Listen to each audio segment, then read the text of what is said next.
Bien, entonces vamos a justamente iniciar esta conversación con la senadora de la Democracia Cristiana, Carolina Goich, a quien anunciaba Mirna Schindler. Senadora, ¿cómo está?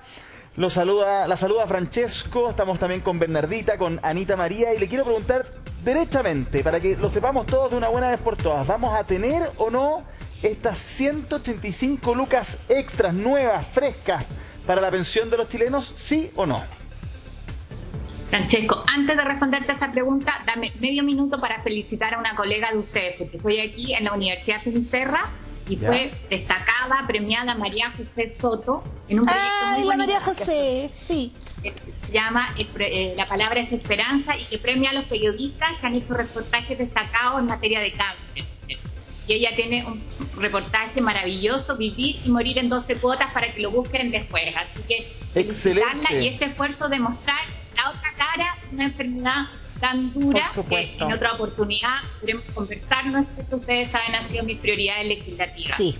Y eso demuestra que se pueden hacer cosas para responder a las expectativas de la gente. Y aquí lo hilo con lo que tú me preguntabas, Francisco.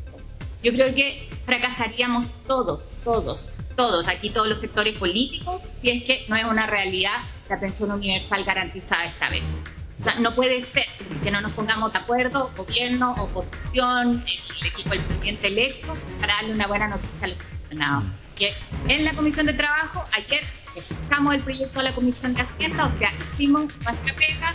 Además, le pusimos algunas cosas adicionales, o sea, mejoramos la cobertura de la pensión de validez, podemos conversar de eso, incorporamos a los niños con discapacidad, por ejemplo, de la nota que ustedes hacían antes. Y ahora lo que toca es discutir bien el financiamiento, que es la tarea de la Comisión de Hacienda. Claro, porque en eso último, senadora, han habido cambios bien importantes. O sea, el plan original del gobierno cambió. Y la pregunta que nos queda dando vuelta, porque usted dice, claro, ahora es labor de la Comisión de Hacienda, pero ahí es donde hay harto susto de si esto finalmente se puede trabar, se puede dilatar tanto que no llegue este proyecto. Y ya lo hemos visto en la reforma estructural de pensiones y para otros avances, de que nunca se pusieron de acuerdo. ¿Existe una fórmula para alcanzar ese acuerdo? Entiendo que ustedes quieren incluso que esto llegue al 90% de los chilenos, no al 80%, claro, como es el plan original. O sea, esto llega al 90%. La diferencia es que el tramo entre el 60 y el 80, que son los nuevos beneficiarios. Aquí aprovechemos de hacer un poquito de pedagogía, porque ustedes decían, se van a recibir estas 185.000 pesos. Yo soy de las mujeres que me gusta hablar con harta franqueza con la gente. Sí. Porque todos los que ya están en el pilar solidario, que ya reciben o la pensión básica solidaria o ese complemento de pensión del pilar solidario, no van a recibir íntegra estas 185.000 pesos, sino que lo que les falta para llegar a ese beneficio. Sí. Eso es lo que se va a implementar al tiro si es que nosotros despachamos el proyecto la próxima semana. Eso se empieza a pagar a partir de febrero. Perfecto. Y a los 6 meses se van a incorporar los nuevos beneficiarios, que yo digo son los pensionados de clase media. Esos que tienen un puntaje más alto, que tuvieron un mejor pasar, tienen una mejor casa y que son muy ricos para el sistema, pero que tienen pensiones que igual son de miseria y no han recibido un beneficio. Sí. A ellos, que están entre el 60 y el 80% de la población, les van a llegar íntegras estas 185.000 pesos. Y en el tramo entre el 80 y el 90 va a ir decreciendo. Sí. Senadora, eso es lo nuevo. Y lo bonito... Lo único solo para explicar es que vamos a quedar todos con el mismo piso. Claro, es que es muy importante lo que usted está señalando, senadora, para que se entienda, porque claro, los del pilar solidario, los que hoy día reciben, corríjame usted por favor, si son 175.000 y algo, el pilar solidario, es decir, las personas que nunca habían cotizado en su vida o que tenían una muy poquita cotización y que de verdad tenían un ingreso muy bajo, que se les corrigió con el pilar solidario, esta gran reforma del 2008. Bueno, esas personas, usted tiene razón, van a recibir finalmente 10.000 pesos más para redondear. Creo que son 7. Claro, o 7.000. Pero una persona, o por ejemplo, pongamos el caso del clásico ejemplo de la profesora, del profesor que trabajó 30 años de su vida y que recibe una pensión de 300.000 pesos. A esa persona se le van a sumar 185.000, ¿verdad, senadora, no? El caso conmina la señora Cristina Tapia, que es la presidenta de los jubilados del sistema de AFP, y que nos dice: los pensionados de clase media, señora Carolina, son esos los que hoy día estamos incorporando. Ahora, eso no va a ser el primer mes, porque se requiere, hay todo un tema de ajuste. Aquí es el IPS el que empieza a pagar esto, que es algo que nos gusta, ya no son las AFP, sino que es la institucionalidad pública. Eso requiere un tiempo. Entonces, al 6º mes, ellos van a ser incorporados, y eso es la gran novedad de este proyecto.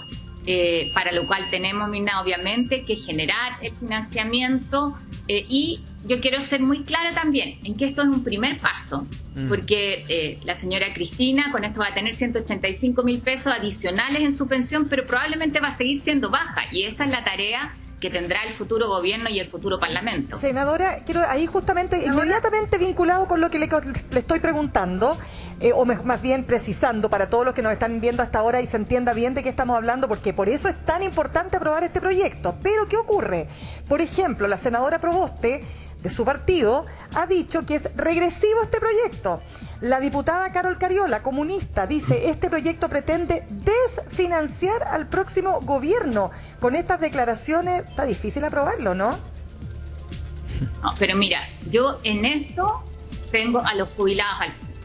Aquí yo creo que no hay espacio a estas alturas para la pequeñez política, para el cálculo, y yo me quedo con lo que ha dicho el presidente electo. Gabriel Boric dijo: aquí no importa si pone la firma Sebastián Piñera o si la pongo yo, lo importante es que esto se materialice. Y para eso hemos estado trabajando, y yo quiero ser justa en eso. Ha habido un buen debate entre gobierno, oposición también, el equipo del presidente electo. Si alguna senadora se quiere restar, bueno, tendrá que dar ella sus respuestas. Pero ¿senadora? Esto es importante entender lo que es un cambio para construir este primer peldaño. Yo hablo como del cimiento. Cuando uno construye una casa, ¿no es cierto?, tiene que hacer el cimiento, tiene que quedarnos firme.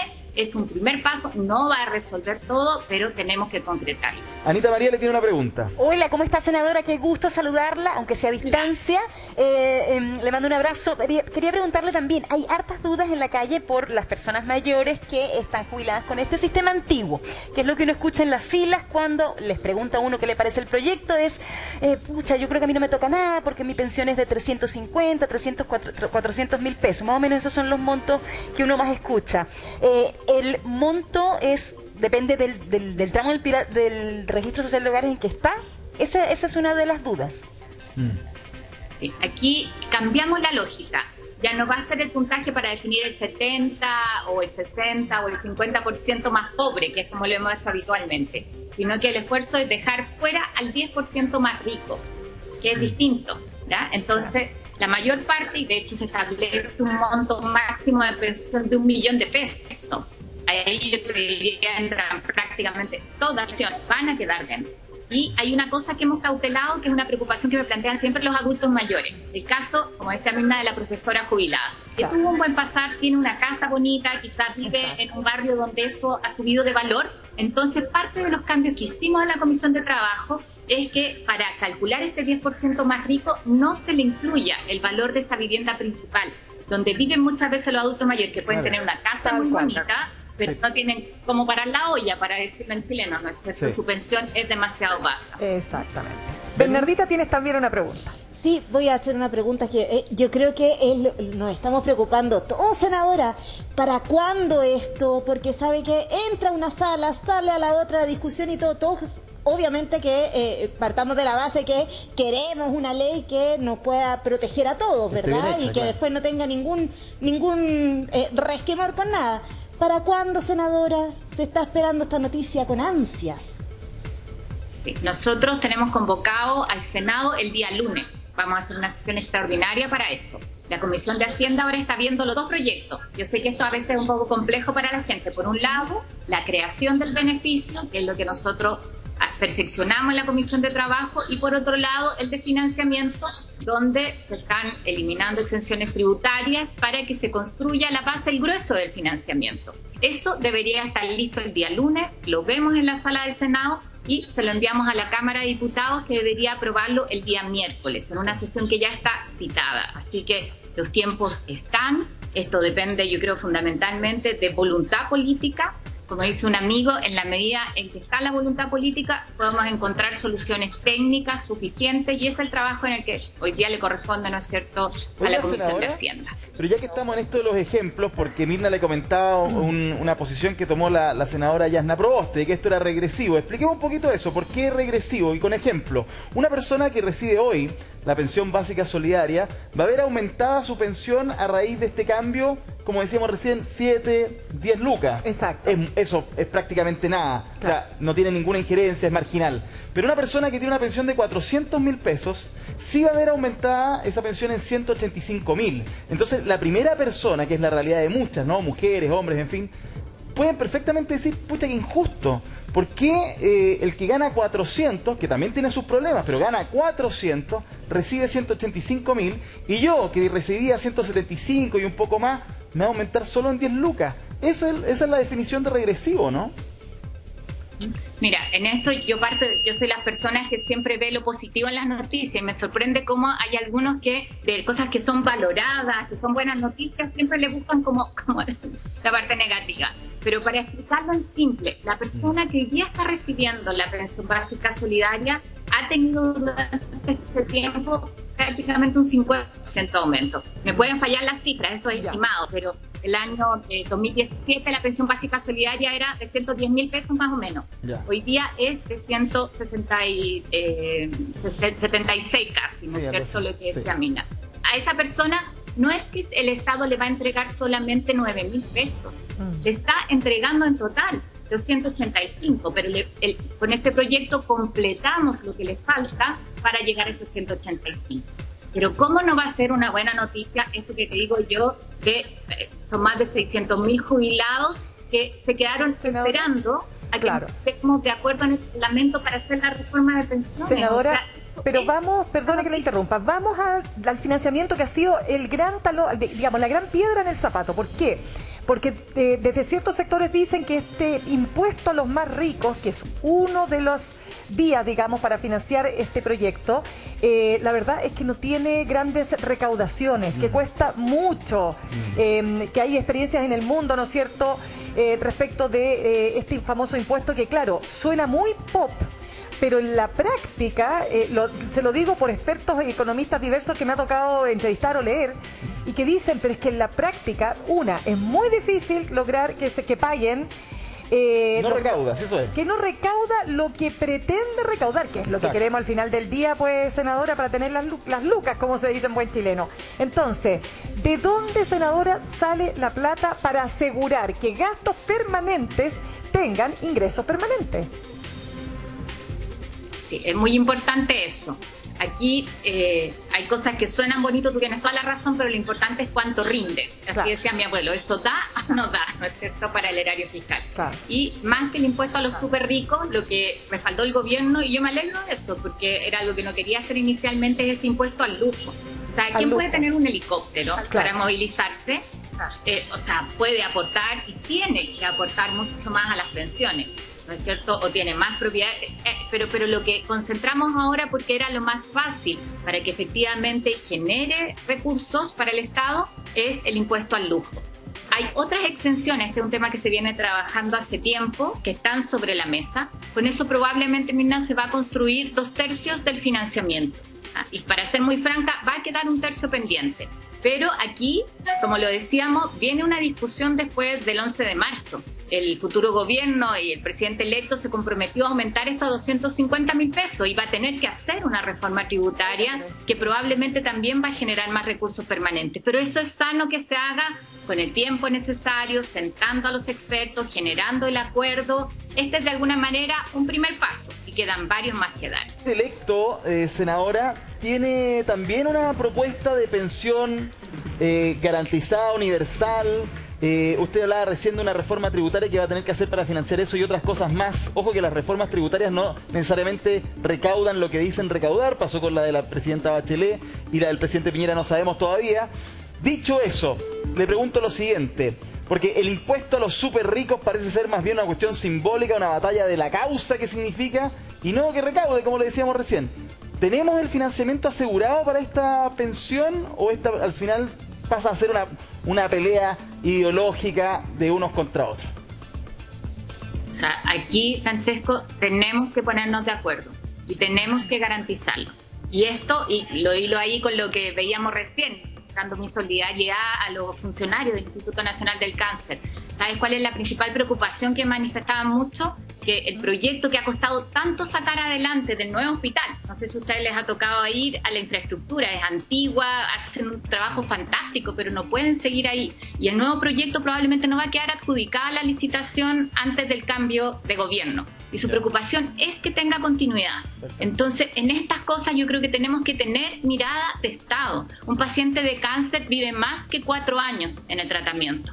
Una persona que se pensiona también vive más que 4 años. Entonces, el principal desafío, yo diría, y también para Gabriel Boric, es generar acuerdo. Es más que imponer una postura, ¿no es cierto? Es ser capaz de generar acuerdo, decir acá, oye, senadora, para llegar al detalle, estamos hablando de personas, porque insisto, el impuesto súper ricos parecía más una causa como contra un grupo de la sociedad, muchas veces que finalmente una iniciativa técnica que recauda, en fin, pero aquí estamos hablando de quiénes. Personas que tienen helicópteros, como decía recién usted, yates, que hacen grandes compras, porque grabar las propiedades también es difícil y en eso falla muchas veces este tipo de alternativas. Insisto, ¿esta es una causa contra un grupo o es más bien realmente una respuesta técnica para financiar una pensión para el 80% más vulnerable?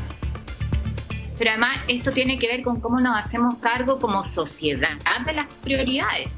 Y los que tienen más tienen que aportar más. Ahora, en eso, Francesco, uno puede generar, esto es de mi experiencia, uno puede generar un puesto muy bien pensado, pero si no tienes las instituciones que garanticen que no se te escapen por los lados, en el fondo que busquen fórmulas de lo que se llama elusión o evasión de impuestos, fracasan. Entonces creo que eso es lo que hay que pensar muy bien.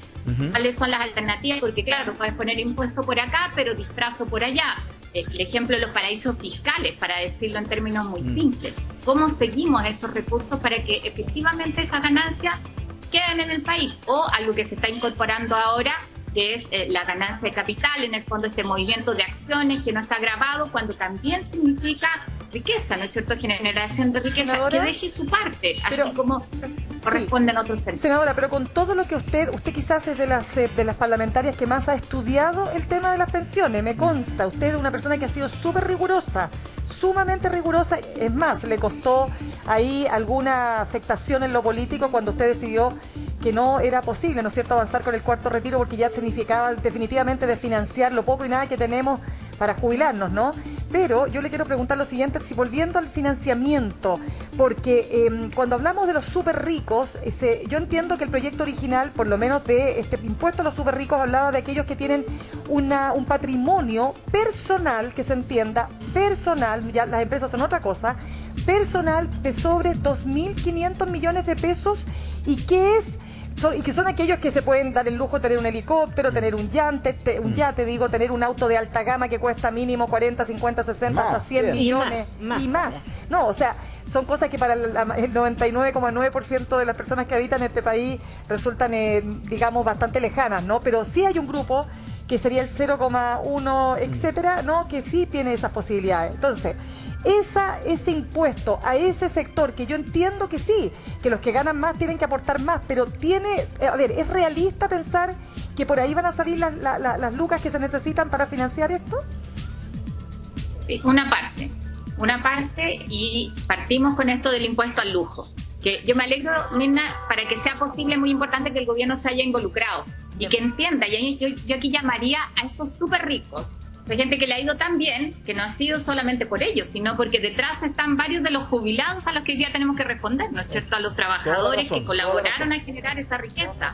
Yo lo llamaría, oye, a entender que también tienen que devolver la mano. Tenemos ejemplos de multimillonarios en el mundo que lo que han pedido es que les aumenten los impuestos, porque entienden que eso es lo que les corresponde. Entonces, más que buscar que echa la ley, echa la trampa, algo que lamentablemente se repite en nuestro país, entonces como eludo el pago de impuestos, oye, aquí toca ponerse, porque esa riqueza, le pongo un ejemplo, senadora. Le pongo un ejemplo. Jeff Bezos, el creador de Amazon, multimillonario, le decía en plena pandemia, ¿no es cierto? Decía, quiero que me cobren más impuestos, quiero pagar más. Es uno de los tantos, porque afortunadamente sí pasó en la pandemia, ¿no es cierto?, que ciertos grupos millonarios en el mundo, ¿no es cierto?, hablaron, se plantearon en la necesidad de poder colaborar. ¿Para qué? Para que efectivamente los más perjudicados por la pandemia pudieran tener también una forma de compensar tanta pérdida. Pero, insisto, ahí vamos al punto, acá en Chile, ¿no es cierto? De nuevo, la pregunta que va asociada, es decir, ¿está la posibilidad cierta de sacar dineros de ahí? Usted ha dicho de otros lugares para asegurar efectivamente que nuestros pensionados puedan, le voy a hacer la pregunta así directa, en marzo ya empezar a recibir. Febrero, Mirna. Febrero. Pero yo digo marzo porque entre que se demoran, no puede sé, ser. Ojalá algunos que no. dicen marzo. Pero por eso le digo, senadora, que usted que conoce ahí los entretelones del Congreso, de los pasillos y de las conversaciones, no voy a hablar de cocina porque tiene mala prensa. Quiero preguntarle, ¿realmente usted cree que sale este proyecto? Vamos a hablar del comedor, del living. Claro, pero esperemos o sea, que si va a ser, oiga, es que no es cocina, ¿sabe lo que pasa? Porque la cocina tiene el concepto de esto que se hace entre gallo y medianoche, lo que se llamaba en mis tiempos el macuqueo político, ¿verdad? Había grandes cocineros hace algunos años en el Congreso. Un buen plato de comida, ¿qué es mejor que un buen plato de comida? Yo soy magallánica y las cosas pasan en Magallanes en la cocina, en torno a un lugar que es calentito, donde se trabaja con cariño, ¿no es cierto? Un pan amasado con cariño, cosas sencillas, pero que se hacen pensando en la gente. Yo creo que ese es el desafío. A tu pregunta, están las condiciones y vamos a tener que seguir discutiendo otras alternativas. Podría enumerar varias que están hoy día sobre la mesa. Tiene que ver con las patentes mineras, con el impuesto a la ganancia de capital, el impuesto a servicios. Todas generan un poquito y van sumando lo necesario para tener el financiamiento. Pero hay otras discusiones pendientes. El royalty, por ejemplo. Yo era partidaria que hubiéramos avanzado en el royalty porque el royalty, el que se le cortó ahí un poquito. Financiamiento permanente. O sea, vamos a tener que seguir discutiendo eso. Ahora, para estos primeros pagos, el primer año está garantizado el financiamiento. La dificultad está misma en qué pasa después. Y como además vamos a tener más población adulta mayor, tenemos buenos indicadores de esperanza de vida, tenemos que generar financiamiento permanente. Anita María, ¿una pregunta más? ¿La última? No, quería retomar una pregunta, pero no, yo creo que mejor vámonos al grano porque hay muchas personas que en el marco de las elecciones también quedaron muy preocupadas por cuál va a ser el futuro de las AFP. ¿Cómo lo ve usted, senadora? Porque la gente obviamente que le preocupa la propiedad de su dinero, digamos. ¿Se acaban o no? Esa pregunta. Claro, había un proyecto ahí de reformar el sistema por completo. Exacto. ¿Senadora? Hay dos cosas ahí. Uno, yo creo que para todos los actores políticos, también para el presidente electo, está claro que nadie puede tocar la propiedad de los fondos de pensiones de los trabajadores. O sea, ahí creo que no hay ningún espacio para hacer una reforma. Así como también por el otro lado está claro que no podemos seguir con las AFP. Entonces yo creo que retoma peso una propuesta que construimos que lo que hacía era una combinación. Te mantiene la propiedad de tu fondo, pero con la cotización adicional, este 6% que está pendiente, generamos un fondo solidario que nos permite equiparar a las mujeres que siguen siendo perjudicadas o a los ya jubilados, ¿no es cierto?, que van aportando los que hoy día están activos. O sea, ¿cómo combinamos solidaridad con respeto a la propiedad individual? Y hoy día algo en lo que estamos avanzando, yo me preocupé mucho de que generáramos recursos para el IPS, que le va a tocar pagar ahora esta pensión universal garantizada. O sea, el tema de pensiones tiene que estar concentrado en un ente público. Hay cosas que, para decirlo en simple, ya no resisten. Que la AFP sea la que te oferta las pensiones, que debería asesorarte para simplificar el cómo tú administras tu fondo. ¿Quién de ustedes entiende realmente las rentabilidades? Yo que soy economista, muchas veces me cuesta. Entonces, claro, para eso necesitamos que un ente público cumpla con funciones que tienen que ver con seguridad social. Senadora, y si tenemos administradores privados en gestión de los fondos, que sea eso. Gracias, senadora, entonces la consigna sería menos cocina, más capacidad de negociación para que para que nuestros jubilados y jubiladas tengan su platita lo antes posible. Queremos darle las gracias, senadora, por haber estado con nosotros esta mañana. Se nos quedaron muchos temas, pues, senadora. Le queríamos preguntar por el gabinete, de todo, pero lamentablemente se nos acaba el tiempo, pero vamos a estar con usted, por cierto, porque también queremos saber qué rol quiere jugar desde afuera, desde adentro, la democracia cristiana, en fin, en el próximo gobierno. Pero queda harto todavía, así que ya vamos a estar conversando nuevamente. Muchas gracias, senadora. Muchas gracias, Mirna. Cuando quieran. Gracias. seguimos Chao, que conversando. esté muy bien. Muchas gracias. Adiós. Y nos